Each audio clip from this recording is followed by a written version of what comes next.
We are terrible at self-examination because we are obsessed with being perceived as good. White people are always like, come on, it wasn't us. Like, they want black people to forget everything.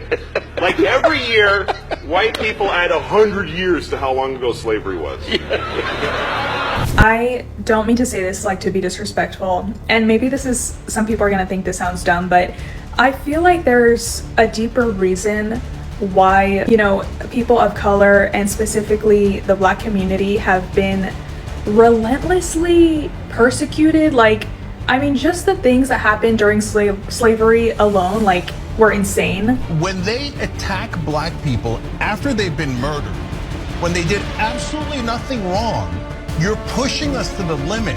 The reason Americans care about civil rights, the reason we are sensitive to racism is for one issue and one issue only, and that is how black Americans were treated in this country. Can we just stop with all this racist bullshit? Can we just stop for a second, seriously? With my race is better than your race. I'm right, you're wrong. There's only one way things can be. It's gotta stop. Even if you are right, constantly browbeating it into the other person is not the way to get your point across.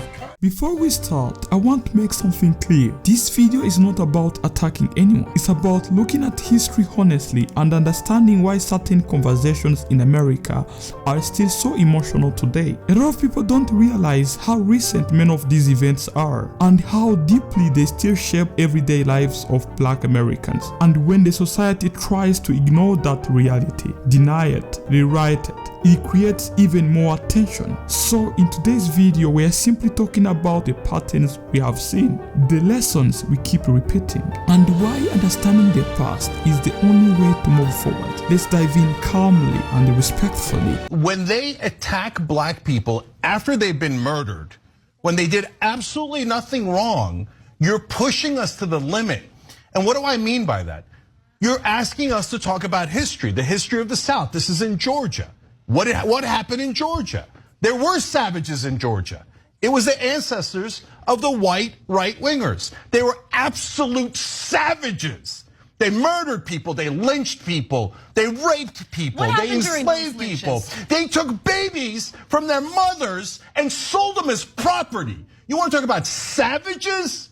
Your ancestors were the biggest savages the world has ever seen. So don't you dare call a black man a savage after you murdered him. Don't you dare do that. I'm so sick of African Americans being called violent when the world's worst violence was done to them, not by them, to them, not by them.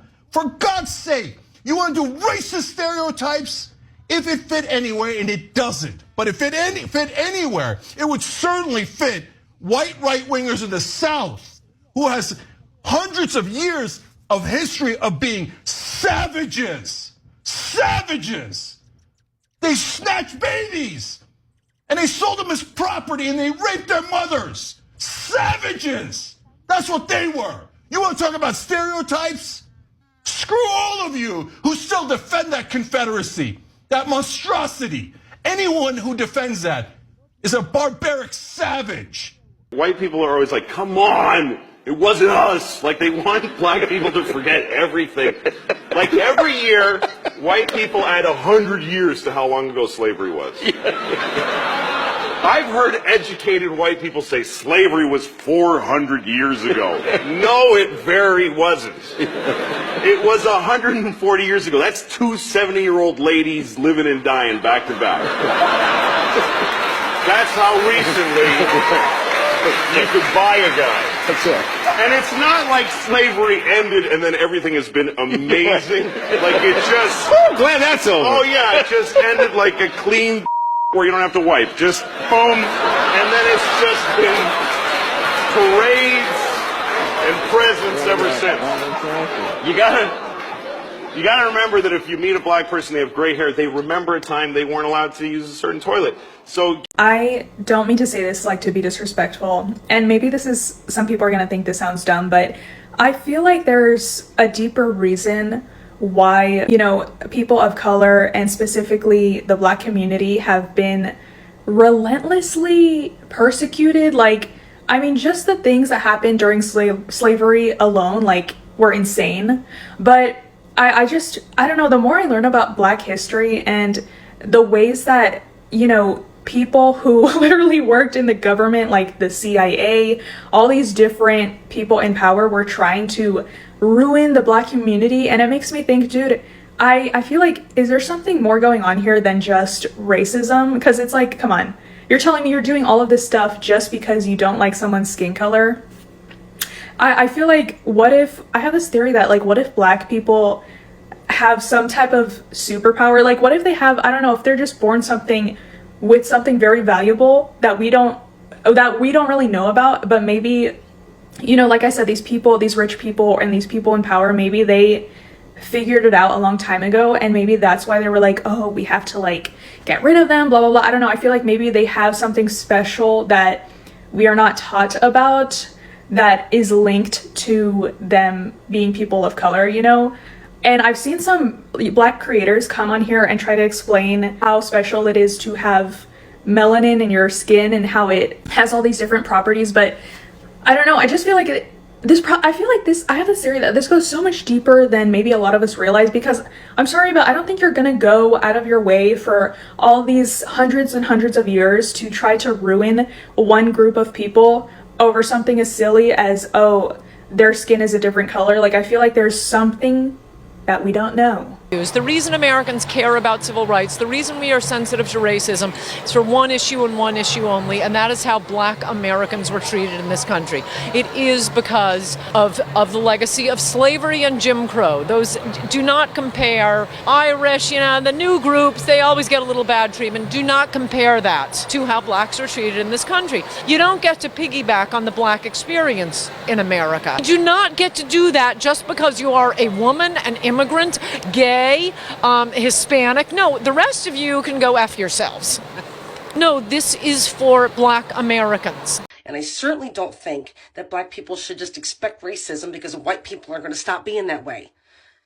There's plenty of people that are still going to be that way. But just because I'm white or we're white doesn't mean that we are. Yes, it does. Yes, it does. That's literally what that means. Look, my fellow rice cakes, I'm going to say something out loud that you would probably prefer I kept to myself, but we are terrible at self-examination because we are obsessed with being perceived as good. We are good people with good intentions who do good things, and we know that racism is bad, so we're offended by the mere insinuation that we could be capable of dehumanizing anybody. And that line of thinking right there is why we continue to take L's left and right, because you can't confront a problem if you don't acknowledge the problem exists. Listen, you are not evil and bad because you were born white, and no reasonable person is saying that you are. What we're saying is that it is a problem if you don't acknowledge what it means to have been born white in a racist society. It is a problem if you're not willing to examine the privileges, I know we all hate that word, but the privileges, the benefits, and the means of insulation we inherit by virtue of being born white. And it's not that we can't experience other disadvantages, including some that we may share with Black, Indigenous, and other people of color. We can be discriminated against on the basis of our sexuality, our gender, our physical abilities, our economic status. There are plenty of reasons why a given white person might grow up in a shitty situation. But the color of our skin has never, ever, ever, ever been one of those problems. And if you can't say that out loud, then you're being racist. White folks, we have to disabuse ourselves of this notion that to be racist is to walk around throwing out the N-word left and right. That's not what that means. Racism sleeps. Racism waits. Racism is little things that you don't even know that you're doing until somebody tells you about it after the fact. If you could always see racism from space, then we, and by we I mean white people and only white people, wouldn't have been so shocked over the last few years to discover that so many of our loved ones are big old racist bags of shit. Because one, racism is subtle, it sneaks up on you, it manifests in tiny ways, and two, we never had to interrogate those behaviors because we were insulated by racism. Listen, bigotries of all kinds often manifest unconsciously, by accident, and the only way we can catch it, the only way we can be vigilant, is to rely on other people to let us know and then to build our experience around that knowledge. If you can just get comfortable with the fact that prejudice is an inherent part of the human experience, then getting feedback about it will involve a lot fewer tears and heartbreak.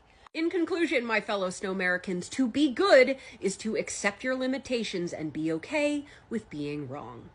Man, I tell you what, nothing makes racist white people more pissed off than me, a white person, trying to educate about racism and trying to educate about what white privilege is and all these things. And it's so funny because these same people will argue with me till they are blue in the face about how they're not racist and we don't live in a racist institution and black and brown people have it so easy and racism doesn't exist anymore. But then they will turn around and say the most racist, ignorant, vile shit you've ever heard in your life.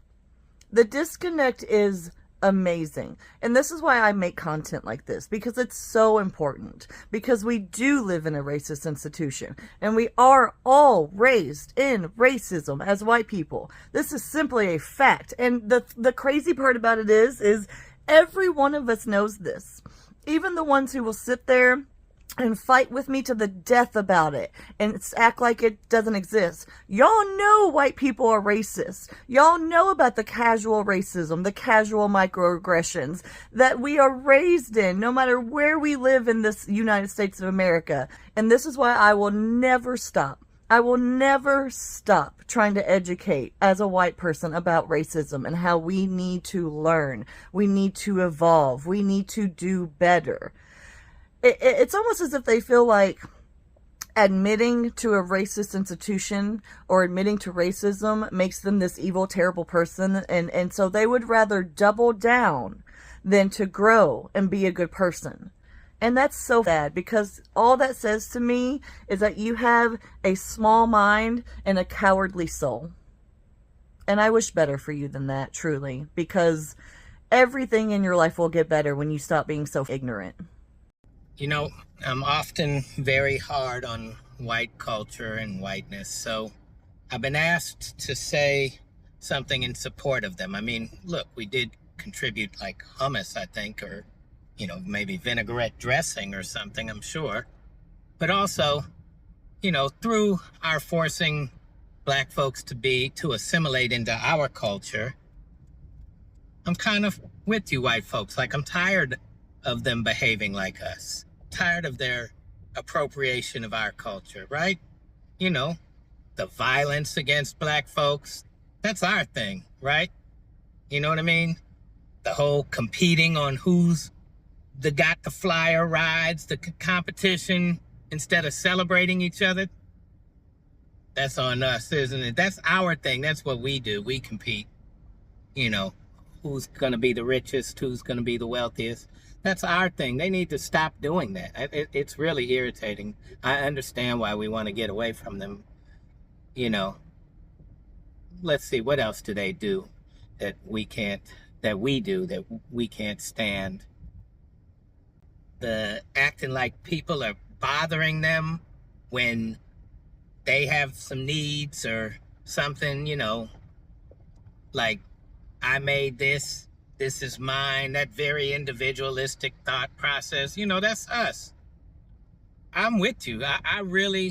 I'm starting to see the way now. I think white folks, we do need to get away from them. We need to leave them alone and stop forcing them to assimilate, stop trying to educate them by not teaching them about their own ways. We need to stop letting them come down to our low level of vibration. It really is bothersome to see them operating on a low level of vibration when we know they have been historically operating on a much higher spiritual level than we have.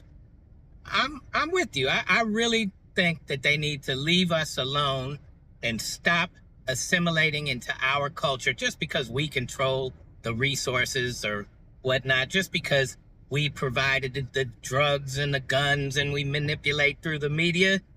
They need to stop that. They're acting like us, aren't they? And we don't like it. At least that's what the media teaches me that how black folks act, and the media wouldn't lie. So I'm with you.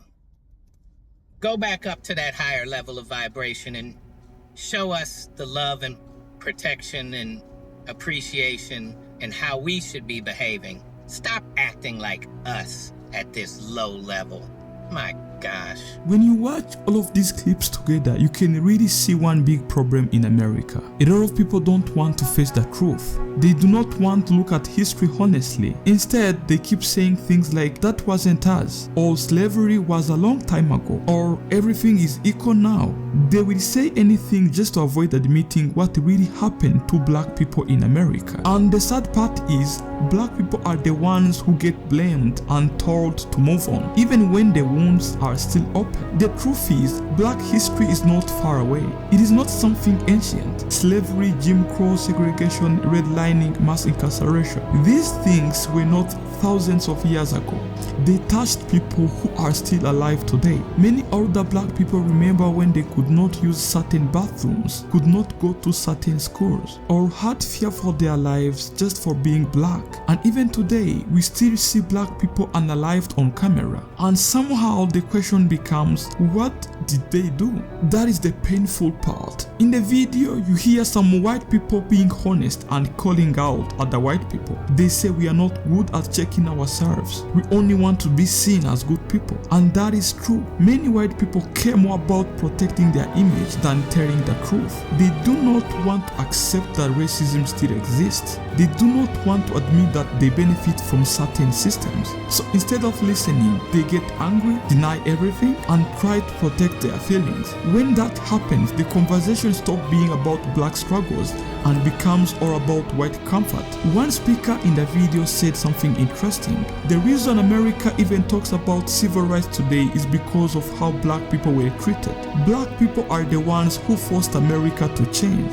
The movements, the protests, the court cases, all of that came from black pain and black strength. Without black Americans, the idea of civil rights wouldn't even exist. But even then, people from other groups try to compare their struggles to the black experience. And as one of the people in the video said, some things simply do not compare. There was also a video where someone wondered if there is a deeper reason behind long history of attacking black people. They talked about melanin, about black creativity, about black culture, and the idea that maybe black people have something powerful that this world tries to control or destroy. Whether you agree with that or not, one thing is clear: black culture influences the whole world. Black people lead and the world follows. And many times the same people who copy black culture are the ones who look down on black people. That is the strange part. The last clip is more like satire, but it makes a strong point. It flips the story and shows how the media often blames black people for things that actually came from the violent system